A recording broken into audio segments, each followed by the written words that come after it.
আসসালামু আলাইকুম প্রিয় গাইস, আসলে আপনাদেরকে নিয়ে যাচ্ছি গ্যান্টিং হাইল্যান্ড। আর গ্যান্টিং হাইল্যান্ড অবশ্যই জানেন যারা মালয়েশিয়াতে আছেন, অনেক শীত পড়ে।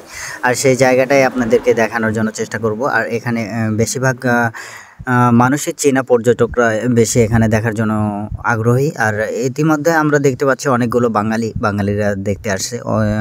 ঘুরতে ঘুরতে চলে এলাম গ্যান্টিং হাইল্যান্ড। আর গ্যান্টিং হাইল্যান্ডের কিছু দৃশ্য আপনাদের মাঝে তুলে ধরছি। আর ইতিমধ্যেই আমরা দেখতে পাচ্ছি একটা ভয়ঙ্কর দৃশ্য। আর সেখান থেকে আমরা একটা পাহাড় দেখছি, পাহাড়ের কোল ঘেঁষেই ভয়ঙ্কর সুড়ঙ্গ খোঁড়া আছে। আর সেই সুড়ঙ্গ দিয়েই আমি দেখতে যাচ্ছি। আর এখান থেকে আমার ক্যামেরাম্যান আসলে আসার জন্য একটু ভয় পাচ্ছিল। আসলে এখানে কেউ ওঠে না, আর সেইখানে আমি উঠছি। অবশ্যই দেখতে থাকুন। আমার ক্যামেরাম্যানকে আমি কিন্তু হাতের ইশারায় ডাক দিচ্ছিলাম। আর ইতিমধ্যেই আপনাদের মাঝে তুলে ধরছি ভয়ঙ্কর সুড়ঙ্গ। আর অধিকাংশ মানুষই এখান থেকে যায় না। আর সেখান থেকে আমি কিন্তু হেঁটে এবং পাহাড়ের কোল বয়ে উঠে যাচ্ছিলাম। ভয়ঙ্কর একটা দৃশ্য।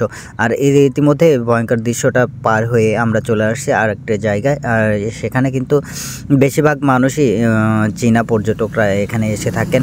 আর শেষ ভিডিও পর্যন্ত অবশ্যই লাইক, কমেন্ট এবং শেয়ার করবেন। গ্যান্টিং হাইল্যান্ডের কিছু দৃশ্য আপনাদের মাঝে তুলে ধরলাম। আসলে অনেক সুন্দর একটা জায়গা। আর পাথর কেটে কিন্তু অনেক সুন্দর একটা নকশি কাটা জায়গা দেখাচ্ছি। আর সেই সাথে আমাদের সাথেই থাকবেন, আরও ভালো ভালো ভিডিও আপনাদের মাঝে উপস্থাপনা করতে পারবো। এই দোয়া রেখে আপনাদের কাছ থেকে বিদায় নিচ্ছি। আসসালামু আলাইকুম। আর ইতিমধ্যেই আর সেই সুড়ঙ্গ থেকে আর একটা সুড়ঙ্গে কিন্তু আমি অলরেডি হাঁটা দিয়েছি, হাঁটতেছিলাম। অসাধারণ একটা পর্যটকের জায়গা। আসসালামু আলাইকুম।